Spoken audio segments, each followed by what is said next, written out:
Hello and welcome to Spotlight on Education. I'm Dr. Jamie Savedoff, the Superintendent of the East Brunswick Public Schools and your host for today's program. I'd like to welcome our newest supervisor, our Supervisor of Testing, Health, and Adult Education, Mrs. Tricia LaDuca, to the show.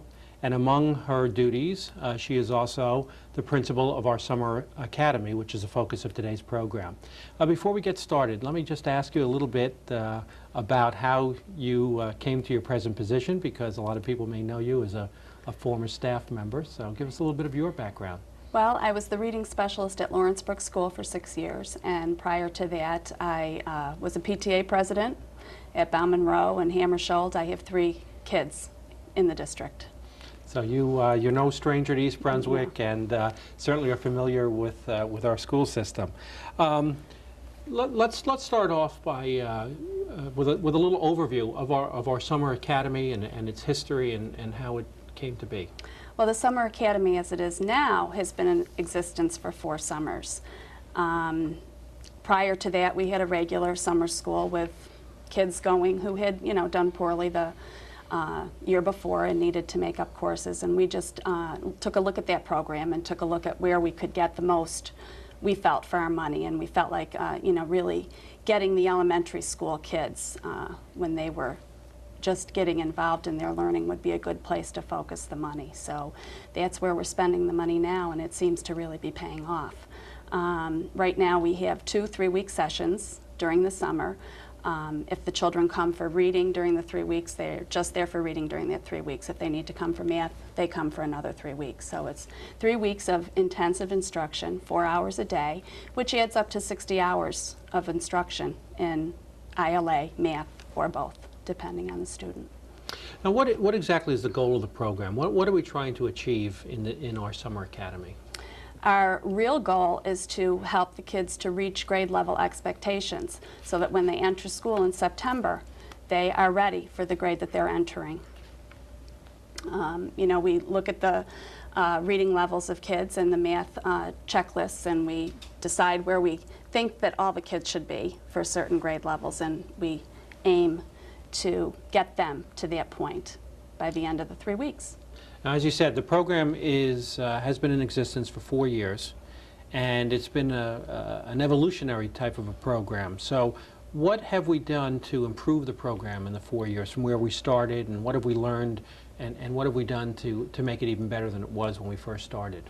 Well, the very beginning was research-based. We didn't have a lot of experience, so we went to the books and did a lot of investigating and study on what strategies would actually work out best.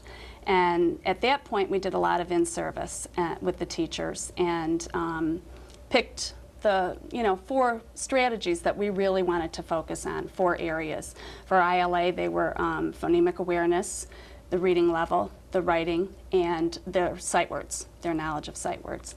And for math, it was number concepts, geometry, facts, computation, and we took those things and worked on them kind of one at a time.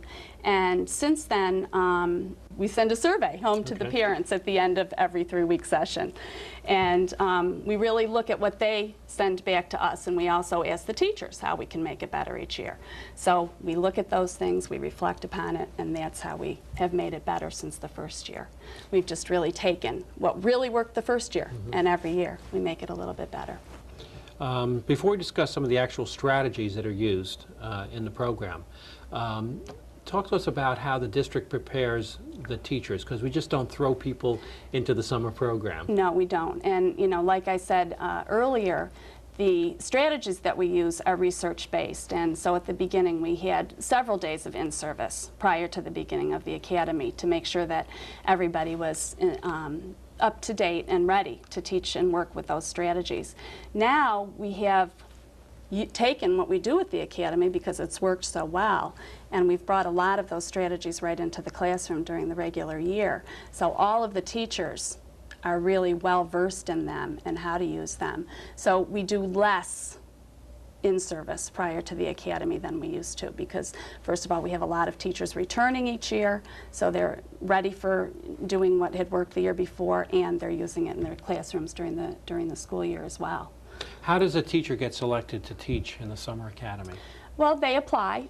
They're interested, they apply, and then we pick them accordingly, you know, what we think would fit best to the program. So have an interview process and trying to Interview match process. teacher skills to the skills that we need to have taught in the program. And, you know, their observations and evaluations during the school year, you know, are used also. Okay, so it's a very comprehensive process. Now we can start talking about some of the strategies that are involved. Let's start first with what we call ILA, or Integrated Language Arts. What are some of the strategies that we use specifically to take these children who during the year are identified as below grade average and bring them up to grade or above grade average? Okay. Well, we use a combination of, you can't even say large group. I was going to say large group, small group, one-on-one. First of all, the classes at the academy, we try to keep the ratio of student to teacher at an 8-to-1. We've gone up to 10-to-1, you know, it's sometimes to fit more kids in. But that's still, you know, a great group for a teacher to work with whole group. So we do some whole group work, some shared reading work.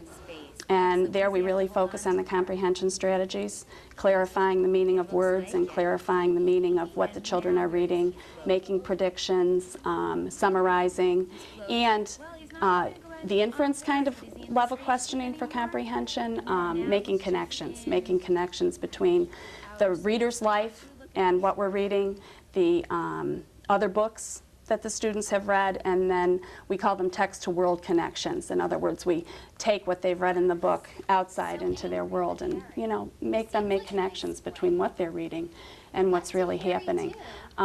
We really basically do, during the shared reading, we teach kids to do what good readers do, which is, you know, really, it seems so simple, the concept, but you know, it really works for these kids to actually model it and teach it and practice it. So that's what we do during shared reading. And then there's also a one-on-one instruction time where the student meets with each child for 15 to 20 minutes every day. And during that time, the other children in the class are working at learning centers. And that one-on-one time is a very diagnostic time where the teacher works with the kid on very specifically what that child needs. So. I can't leave this topic without talking a little bit about the student-teacher ratio, because there's always a lot of discussion about what the optimal class sizes are, and sometimes when I'm talking to people in town and I'll tell them we have 35 or 38 students in a class, they'll say, well, when I went to school there were 40 and 45. But for these children in particular, do you find that the 8-to-1 ratio, this one-on-one intensive instruction that's also part of it, isn't that really what's helping these students grow so much during the summer? It's definitely, to me, the most important part of the program and what makes it as successful as it is. You just can't beat that kind of attention, you know, that the children are getting. And it really seems to be what they need. They grow so much in their ability and their confidence and how they feel about the subject matter that they're working with. They're just different students from the time they come in to the time that they leave. You've used the word intense or intensity, and we call it in the district an intense summer program. How do the students, you know, this is their summer, how do the students handle the fact that within a 3-week compressed period of time they have this intense type of instruction? For them, it's not intense. It's amazing. You walk into the classroom at 10 to 12 and they can't believe that it's time for the day to be over. Because they're getting the attention that they really need. The time goes really fast. They're very, very involved in what they're doing the whole time, and the time just moves. I mean, they bring a snack. They even work during their snack. But to them, it's not work. There's a lot of games, a lot of you know, different activity, a lot of moving around from center to center and activity to activity. So we call it intense because it's 4 hours on one subject, but to the, to the students it's not intense. Mm-hmm. And as you've gone around to the classrooms and spoken to the children, what kind of comments do they make about their experience? They just can't, like I said, they can't believe when the day is over, and they're always very happy and really, really want to show me what they're doing. And I did speak earlier of the surveys that we send home, and nothing but really positive comments come back from the parents. The only thing that they wish is that we didn't have to start quite so early in the morning. Mm-hmm. But in order to be out and still have a good part of the summer day, we really can't change that piece. So. And our classes aren't air conditioned, so it's a little bit cooler, at least in the morning Definitely. hours. What grades are we serving in the program? We're serving children who have finished kindergarten up to children who have finished 5th grade. So entering 1st graders to 6th graders. And don't we have an English as a second language component as well? Yes, we do. And they also have the small group intensive instruction and do a lot of the vocabulary and same reading work that we do. So. Okay. Well, getting back to the strategies, we talked about the integrated language arts program, the reading and the writing. What are we doing in math? What are some of the math strategies that we use for our children who need intensive math instruction? Well, they really take what they do during the school year and build on it and add in more hands-on activities and more practice in computation. And the one-on-one instruction is also the same here. It's very, very individualized, the math program, because they take their math mastery checklist right from their classroom at the end of the school year in June.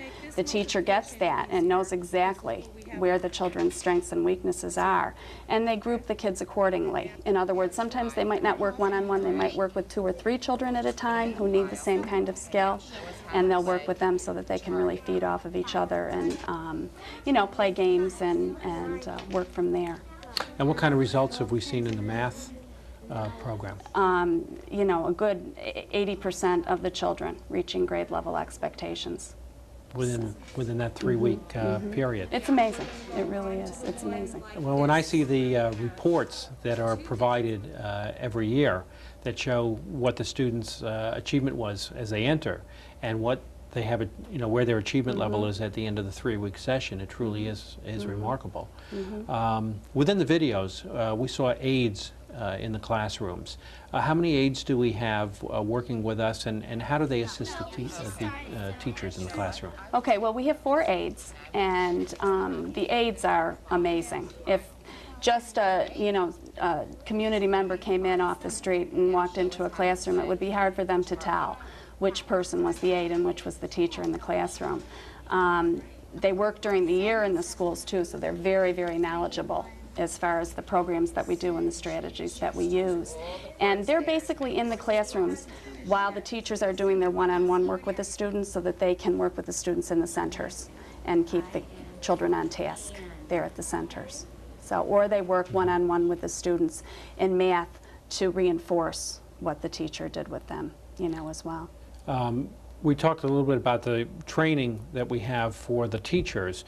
Is there any additional special training for the aides? You said most of them work within the school system. Again, at the beginning there was, just to make sure that everybody was on the same page. But they're the same aides come back every year, and so we haven't really had to do much in that area recently. But when we look at the end of the program and we reflect upon it, we take the aides, evaluation and what they think just as important as everybody else's. So. We've talked in kind of general terms about the benefits of the students, and can we hone in a little more specifically in terms of how do we measure the effect of the program?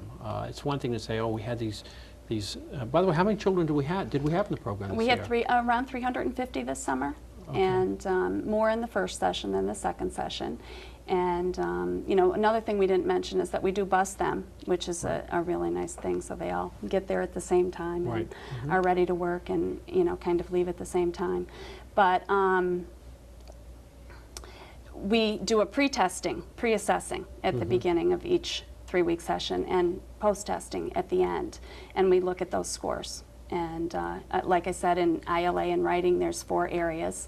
Their reading level, their phonemic awareness, their sight word knowledge, and their writing ability. And in the area of math, we look at their math mastery levels, and we do take that pre-test from the end of the year and do it again at the end of the 3-week session and see what the growth is. And what have we found when the students come back into the regular school system starting in September and during the course of the year or the next year? Do we see long-term success with these students? Yeah, we see children actually working themselves out of remedial programs such as basic skills and taking what they learned at the academy and using it in the classroom and, you know, outside in their Well, that's because that's very significant, because the investment that we're making in the students, number one, we're investing so that we have students who don't continue to fall further behind. So just for good education, a program like this would be enough to warrant the program. But the other benefit is that we're investing during the summer, but now we're not investing in these children during the course of the regular year and hiring basic skills teachers and pulling children out of classes and expending the money on basic skills down the road. So we're investing at the right time to get them up to or above grade level. And getting them at a time in their lives when it can make that big of a difference. Absolutely. After being our principal this year and evaluating and reviewing the program, do you expect any changes for next year? Well, again, we'll look at those surveys from the parents, and you know, aside from air conditioning, which you know, I know we can't add, I don't see a lot of changes. I am always one to believe that we can always make something better, and so we'll work to make this really good thing better. But I don't see major changes. If a parent believes that their child would benefit from this program, and maybe they weren't initially contacted, who would be the best person for them to contact in the school system? Their child's classroom teacher would be the first place to go to. If they believed that this was something that would benefit their children, they should ask their teacher if they indeed think that this is the case as well, and then go from there, to make sure that they get the right paperwork and registration forms that they need to do it. We have certain criteria, 2 main criteria that the children have to meet. One is teacher recommendation, which is why it's a good idea to go to the teacher first. And the second thing is we have certain cutoff levels, and the children have to fall below those in order to qualify for the program. Because the program is not an enrichment program for students. It's a program that's specifically designed to help students who are functioning below grade level. Slightly below grade level. To bring them up to grade level. I know sometimes we get parents whose children are functioning at grade level or maybe even slightly above, but they feel it would be a good opportunity to move them ahead. But this is a very specific program for those students. About what percentage of those students who are eligible actually attend? I know it's not 100%. It's actually about half. About half? Yeah, 50 to 60% of the children who are eligible actually attend. Are able to attend the program. Right. So. In closing, final comments or things you'd like to say? I don't think there's too many programs that I've been as enthusiastic about as this, and I would welcome anyone to come in and see what goes on at the Summer Academy in the summer, because it's even though it's hot and it's the summer, kids are happy to be there, and it works. It's a program that really, really works. Well, that's a good note to close on. And as you have seen from our discussion and from the video clips, this is one of the programs that truly makes East Brunswick a special place. We try to meet the needs of all children, and with these kinds of programs, it leads to success for all children in our school district. Mrs. LaDuca, thank you very much for joining me today, and best success in your new job. And thank you for watching.